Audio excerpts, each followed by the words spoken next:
রাত পোহালেই মহান বিজয় দিবস। জাতির শ্রেষ্ঠ সন্তানদের প্রতি শ্রদ্ধা জানাতে পুরোপুরি প্রস্তুত জাতীয় স্মৃতিসৌধ। দিবসটি প্রথম প্রহরে রাষ্ট্রপতি ও প্রধান উপদেষ্টা শ্রদ্ধা নিবেদনের পরেই উন্মুক্ত হবে সর্বসাধারণের জন্য। স্মৃতিসৌধ এলাকায় নেওয়া হয়েছে বাড়তি নিরাপত্তা ব্যবস্থা। প্রতিনিধি আনোয়ার হোসেনের রিপোর্ট, জানাচ্ছেন আতিকুর রহমান তিতাস।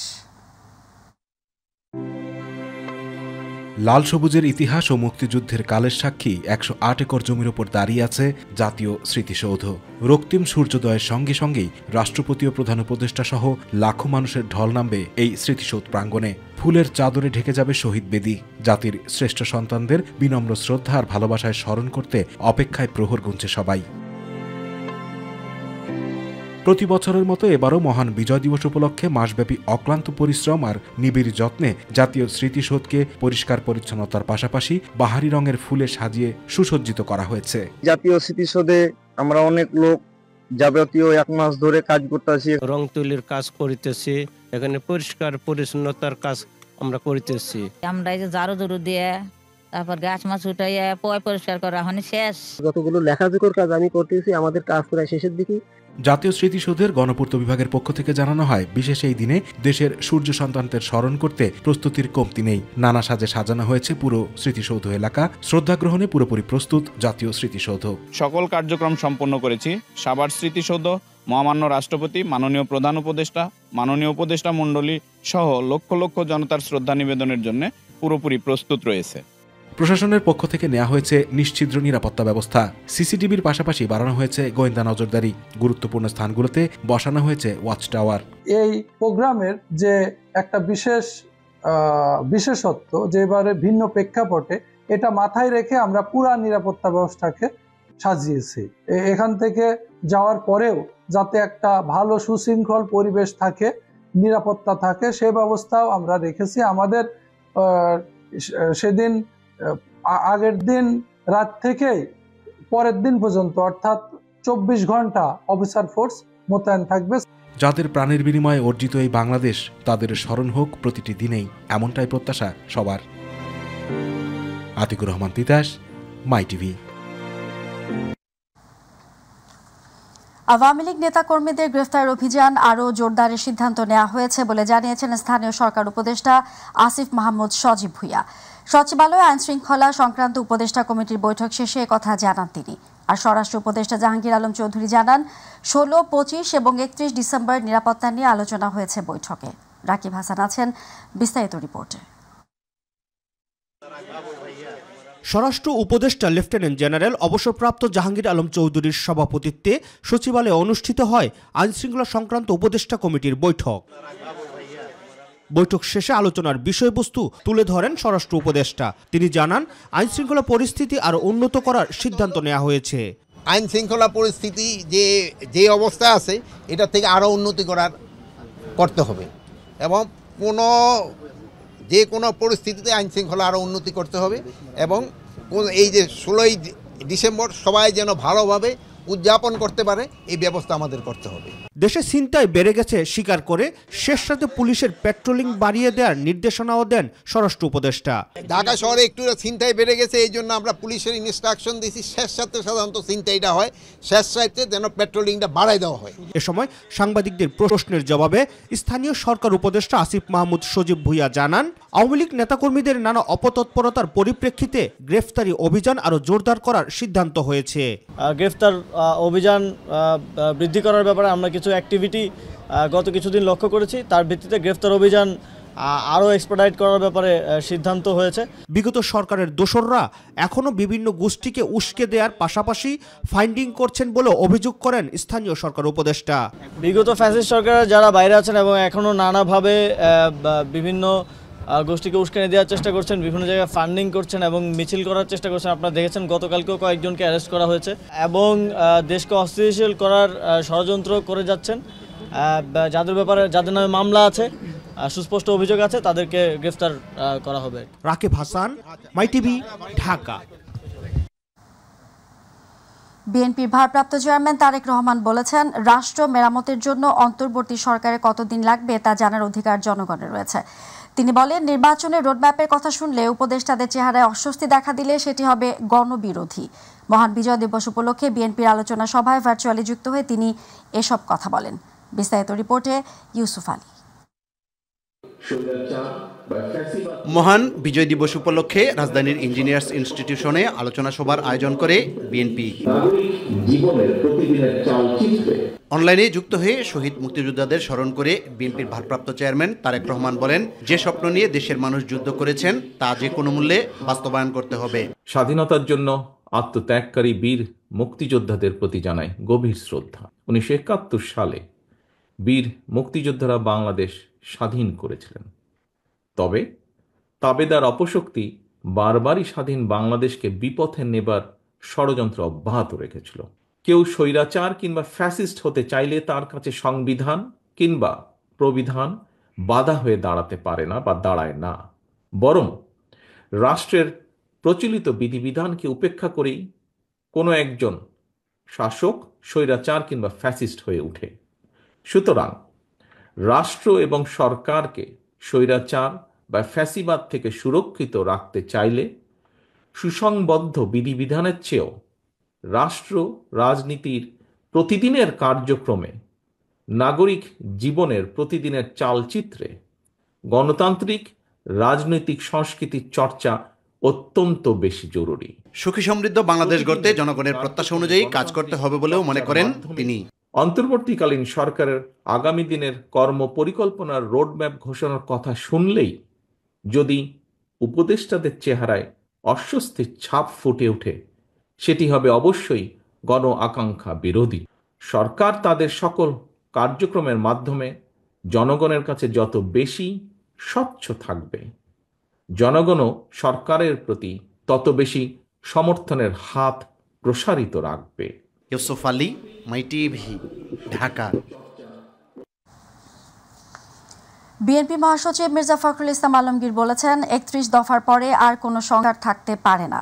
অতি দ্রুত গ্রহণযোগ্য নির্বাচনের মাধ্যমে জনগণের সরকার প্রতিষ্ঠা করতে হবে। তিনি আরও বলেন, যারা ষড়যন্ত্র করছে তাদের জন্য দেশের মানুষ কিন্তু বসে থাকবে না। নির্বাচন হয়ে গেলে কেউ ষড়যন্ত্র করতে পারবে না। ইঞ্জিনিয়ারিং ইনস্টিটিউটে আলোচনা সভায় বিএনপি মহাসচিব এসব কথা বলেন। পরাজিত ফ্যাসিস্ট, তাদের পূর্বসূরি ফ্যাসিস্ট হাসিনার পিতা শেখ মুজিবুর রহমানের নেতৃত্বে সেদিন আওয়ামী লীগ একইভাবে সমস্ত প্রতিপক্ষকে ধ্বংস করে দিয়ে, সমস্ত রাজনীতিকে ধ্বংস করে দিয়ে, রাজনৈতিক দলগুলোকে নিষিদ্ধ করে দিয়ে একদলীয় শাসন ব্যবস্থা বাকশাল। এটা আমাদের বারবার বলা দরকার। আওয়ামী লীগকে আমাদের চিনে রাখতে হবে যে আওয়ামী লীগ সেই আওয়ামী লীগ যে স্বাধীনতার পরে পরেই আমাদের গণতন্ত্রের স্বপ্নকে ধ্বংস করেছে। আগামীতে বাংলাদেশের সঙ্গে অর্থনৈতিক ও বাণিজ্যিক সম্পর্ক আরও বাড়াতে আগ্রহী পূর্ব তিমুর। ঢাকা সফররত দেশটির প্রেসিডেন্ট জোসে রামোস হোর্তা অন্তর্বর্তী সরকারের প্রধান উপদেষ্টা ডক্টর মোহাম্মদ ইউনূসের সঙ্গে এক যৌথ প্রেস ব্রিফিংয়ে আগ্রহের কথা জানান। এ সময় তারুণ্যের শক্তিকে স্মরণ করে দুই দেশের সম্পর্ক জোরদারের পাশাপাশি রোহিঙ্গা ইস্যুতে প্রেসিডেন্ট রামোস হোর্তার সহায়তা কামনা করেন ডক্টর মোহাম্মদ ইউনূস। বিস্তারিত রিপোর্টে রয়েছেন জুবাইর রহমান। 4 দিনের সফরে শনিবার রাত 10:30টার দিকে ঢাকা এসেছেন পূর্ব তিমুরের প্রেসিডেন্ট জোসে রামোস হোর্তা। তাকে বিমানবন্দরে স্বাগত জানান অন্তর্বর্তী সরকারের প্রধান উপদেষ্টা ডক্টর মোহাম্মদ ইউনূস। সফরের দ্বিতীয় দিনেই সকাল থেকে ব্যস্ত সময় পার করেছেন হোসে রামোস। সকালে সেনাকুঞ্জে তাকে সম্মানজনক গার্ড অফ অনার দেওয়া হয়। গার্ড অফ অনার শেষে প্রধান উপদেষ্টার কার্যালয়ে ডক্টর মোহাম্মদ ইউনূসের সঙ্গে একান্ত বৈঠক করেন পূর্ব তিমুরের প্রেসিডেন্ট। পরে দুদেশের কর্মকর্তাদের বৈঠক এবং চুক্তি ও সমঝোতা স্বাক্ষর শেষে যৌথ সংবাদ সম্মেলনে আসেন দুই সরকার প্রধান। এ সময় নোবেলজয়ী অর্থনীতিবিদ প্রধান উপদেষ্টা ডক্টর মোহাম্মদ ইউনূসের ভূয়সী প্রশংসা করেন রামোস। তিনি বলেন, ডক্টর মোহাম্মদ ইউনূসের শতাধিক ডিগ্রি রয়েছে, যা বিস্ময়কর। পৃথিবীতে সম্ভবত তিনি একমাত্র নেতা যিনি এত সম্মানিত এবং এমন শক্তিশালী একাডেমিক যোগ্যতা রয়েছে। One of the most recognizable face in the world, recognizable name, led by one of the most respected, esteemed leader in the world. জানা গেছে পূর্ব তিমুর ও বাংলাদেশের মধ্যে একটি চুক্তি ও একটি সমঝোতা স্মারক স্বাক্ষর হয়েছে। দুদেশের ডিপ্লোম্যাটিক এবং অফিসিয়াল পাসপোর্ট হোল্ডারদের মধ্যে ভিসা অব্যাহতি চুক্তি এবং দ্বিপাক্ষিক পরামর্শ সংক্রান্ত সমঝোতা স্মারক স্বাক্ষর হয়েছে। বৈঠককালে দুদেশের সম্পর্ক আরও জোরদারের পাশাপাশি রোহিঙ্গা সমস্যা সমাধানের পাশে থাকার আশ্বাস দিয়েছেন পূর্ব তিমুরের president. Zubair Rahman, MyTV news. সরকারি কর্মকর্তা কর্মচারীদের পাশাপাশি যারা অবসরে গেছেন তাদেরও মহার্ঘ ভাতা দেওয়ার সিদ্ধান্ত নিয়েছে সরকার। জনপ্রশাসন মন্ত্রণালয়ের সিনিয়র সচিব মোহাম্মদ মোখলেসুর রহমান রোববার তার দপ্তরে এক ব্রিফিংয়ে তথ্য জানান। তিনি বলেন, মহার্ঘ ভাতা দেওয়ার বিষয়টি সময়োপযোগী, তাই সরকারি কর্মকর্তা ও কর্মচারীদের মহার্ঘ ভাতা দেওয়ার সিদ্ধান্ত নিয়েছে সরকার। বেতন স্কেল অনুসারে সর্বনিম্ন থেকে সর্বোচ্চ কর্মকর্তা ও কর্মচারীদের এই মহার্ঘ ভাতা দেওয়া হবে। তিনি আরও জানান, এই লক্ষ্যে একটি কমিটি গঠন করা হয়েছে। বিষয়ে কমিটি সুপারিশ দেবে। যেহেতু পে কমিশন একটা করা দীর্ঘ সময়ের ব্যাপার, ইন্টারিম টাইমে একটা মহার্ঘ ভাতা কমিটি করেছে, যেখানে আমিও আছি। আমরা সামনের সপ্তাহে প্রথম মিটিং করব এবং ওখানে একটা স্ট্র্যাটেজি কৌশল অথবা কিভাবে আপার লিমিট লোয়ার লিমিট ঠিক করে অফিসার স্টাফ স্ল্যাব ঠিক করে ইনক্লুডিং পেনশনার, এবার যাতে পে স্কেল এই মহার্ঘ ভাতার সুবিধা পেনশনাররাও পায় সে ব্যাপারে সরকার একমত। টানা কয়েক বছর চরম ভোগান্তির পর বাসের বিশেষ লেন বিআরটি দিয়ে অবশেষে বাস চালু হয়েছে। সকালে বিআরটিসির 10টি শীতাতপ নিয়ন্ত্রিত বাস দিয়ে এই সেবা শুরু হয়েছে। সকালে গাজীপুরের শিববাড়ি থেকে বিআরটিসির 10টি বাসের চলাচলের উদ্বোধন করেন সড়ক পরিবহন মন্ত্রণালয়ের উপদেষ্টা মোহাম্মদ ফাউজুল কবির খান। প্রতিনিধিদের পাঠানো তথ্যচিত্রে সাইদুর রহমান আবির আছেন বিস্তারিত রিপোর্টে। গাজীপুর থেকে ঢাকা বিমানবন্দর পর্যন্ত বাস র্যাপিড ট্রানজিট বিআরটি লেনে Bangladesh BRTC AC bus service চালু হয়েছে। সকালে শিববাড়ি বিআরটি অফিসে এই সার্ভিসের উদ্বোধন করেন সড়ক পরিবহন ও সেতু উপদেষ্টা ফাউজুল কবির খান। বাস চলাচল উদ্বোধনকালে উপদেষ্টা বলেন, বিগত সরকারের আমলে শুধু বিআরটিতে নয়, দেশের সব প্রকল্পেই দুর্নীতি হয়েছে। তবে অন্তর্বর্তী সরকার দায়িত্ব নেয়ার পর কোনো দুর্নীতি হয়নি। অন্তর্বর্তীকালীন সরকারের যে উন্নয়নের লক্ষ্য এবং এই জুলাই আগস্টের আন্দোলনে যারা শহীদ হয়েছেন, যারা অংশগ্রহণ করেছেন, তাদের সবারই প্রত্যাশা ছিল যে মানুষের জন্য উন্নয়ন হবে। তা আমরা এই উন্নয়নকে মানুষের কাছে পৌঁছে দিতে চাচ্ছি এবং আজকে এই অসম্পূর্ণভাবে এই বিআরটিসি বাস চালু করা এবং জয়দেবপুর ঢাকা কমিউটার ট্রেন চালু করা এই উদ্যোগেরই অংশ। আগামী জুনের মধ্যে এই বিআরটি প্রকল্পটি পুরোপুরিভাবে সম্পন্ন হবে। আপাতত বিআরটি এর লেন দিয়ে ছোট বাহন এবং বিআরটিসি বাস চলবে। প্রাথমিকভাবে 10টি বিআরটিসি এসি বাস গাজীপুরের বিআরটি লেনে মোট 42.5 কিলোমিটার পথ চলাচল করবে। যাত্রী চাহিদা এবং স্টেশনগুলো সম্পূর্ণ প্রস্তুত হওয়ার বিষয়টি বিবেচনায় নিয়ে বাসের সংখ্যা পরে বাড়ানো হবে বলেও জানানো হয় উদ্বোধনী অনুষ্ঠানে। আমরা আশা করি যে এটা মানুষে আপনারা সবাই এর গাজীপুরবাসী এর সুবিধা গ্রহণ করবেন। সাইদুর রহমান আবির, মাইটিভি, ঢাকা। গেল কয়েক দশকের মধ্যে এবার মাত্রাতিরিক্ত শীত পড়তে পারে বলে জানিয়েছেন আবহাওয়াবিদ আব্দুর রহমান। এরই মধ্যে দেশের উত্তর ও পশ্চিমাঞ্চলে নামতে শুরু করেছে তাপমাত্রার পারদ। এদিকে মাঝারি ধরনের কুয়াশা সহ মৃদু শৈত্যপ্রবাহের পাশাপাশি কোথাও কোথাও বৃষ্টির সম্ভাবনা থাকলেও ডিসেম্বরের শেষ নাগাদ পুরোদমে শৈত্যপ্রবাহের আশঙ্কা আব্দুর রহমানের। তীব্র শীতের মধ্যে পূর্বাভাস রয়েছে বৃষ্টিরও। আবু সাইদ রিপোর্ট।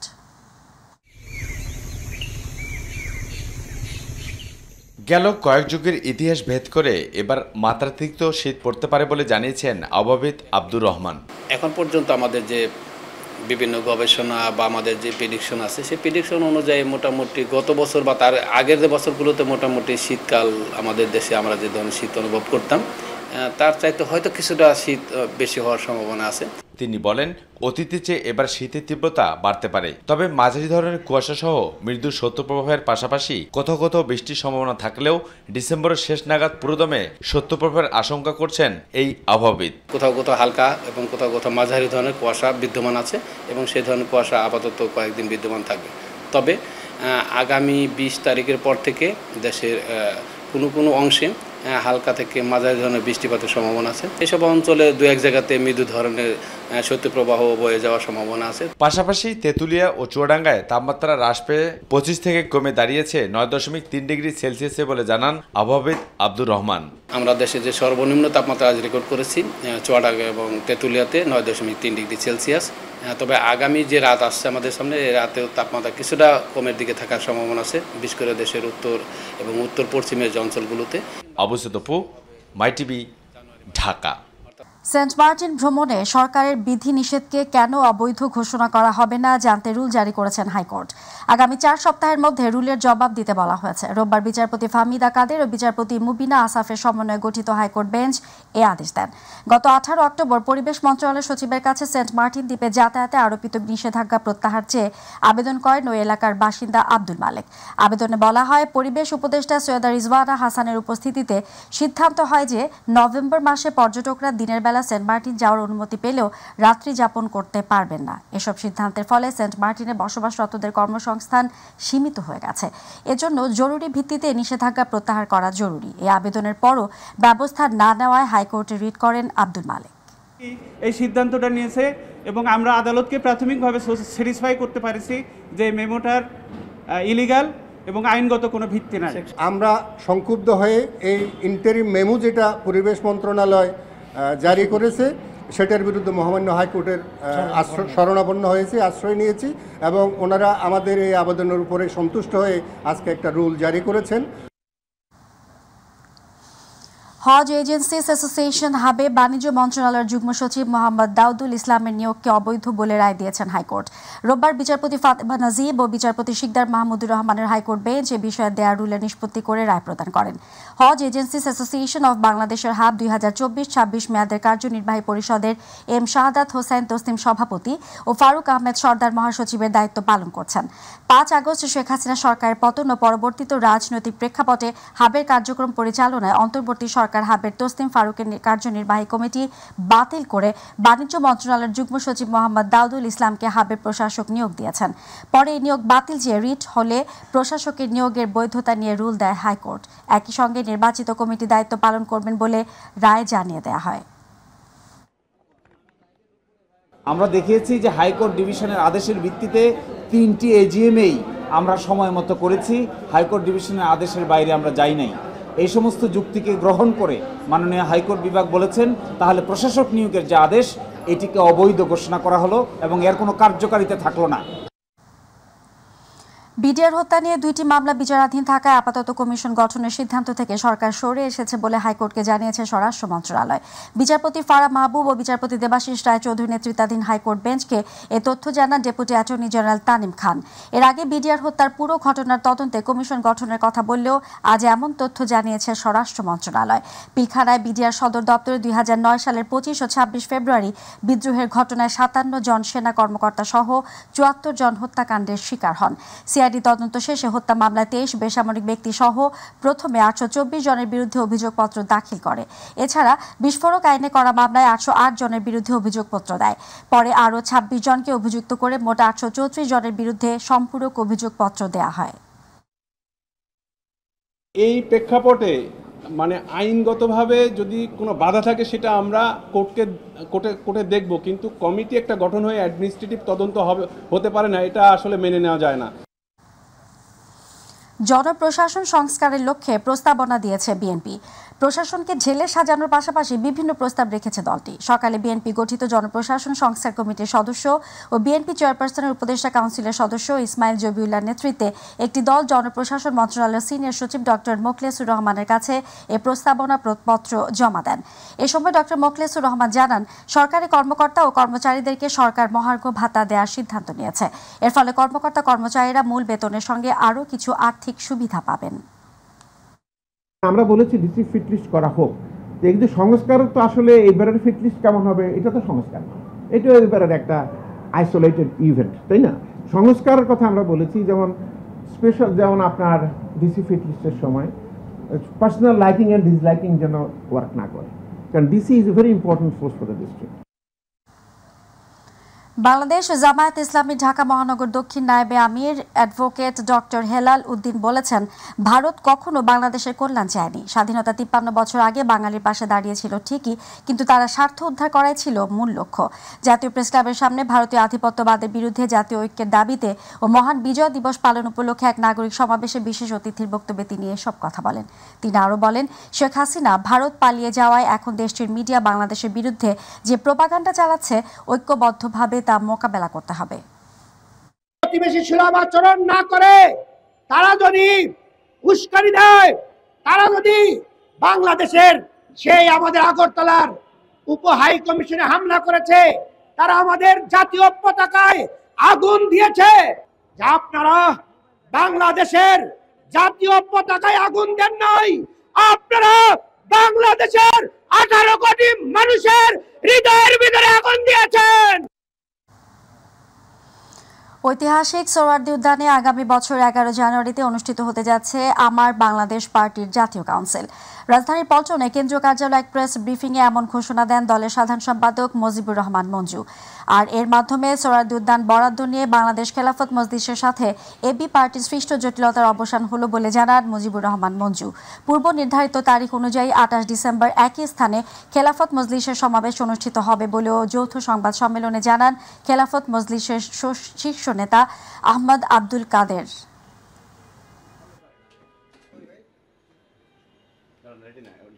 আগামী 28 তারিখ খেলাফত মজলিসের নামে বরাদ্দপত্রটা আবার চূড়ান্তভাবে করার জন্য আমরা নতুন অনুরোধ করেছি, ওনারা আমাদের অনুরোধ রক্ষা করেছেন এবং মাঠ খালি পাওয়ার সুযোগে আমরা দেখেছি যে আগামী 10 এবং 11 তারিখের মাঠটা আমরা খালি পেয়েছি।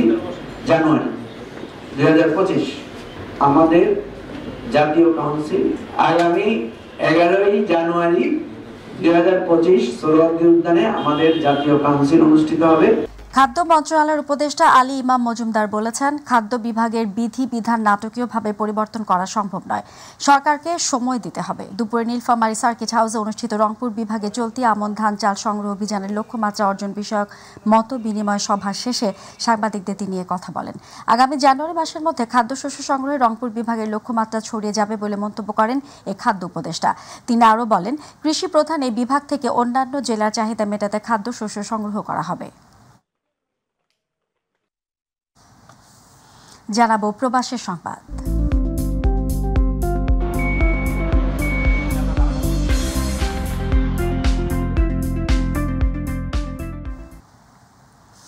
কেন্দ্রীয় বিএনপি নেতার মাতৃবিয়োগে মালয়েশিয়া যুবদলের শোকসভা ও দোয়া মাহফিল অনুষ্ঠিত হয়েছে।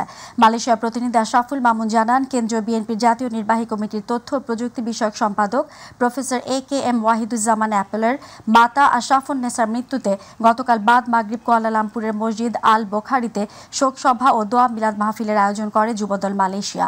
দোয়া ও আলোচনা সভায় কুয়ালালামপুরের হাংতুয়া আল বোখারি মসজিদের খতিব মোহাম্মদ আলীর দোয়া পরিচালনায় কেন্দ্রীয় বিএনপির তথ্য প্রযুক্তি সম্পাদক প্রফেসর AKM অ্যাপোলো। মালয়েশিয়া যুবদলের থেকে উপস্থিত ছিলেন জসিমউদ্দিন জসিম, নাজমুল হাসান, খালিদ হাসান রিপন, শেখ সেলিম, ইকবাল হোসেন মাজুদ, জালালউদ্দিন, হাসান শাহিন, আবদুল্লাহ আল রোমান সহ অনেকেই।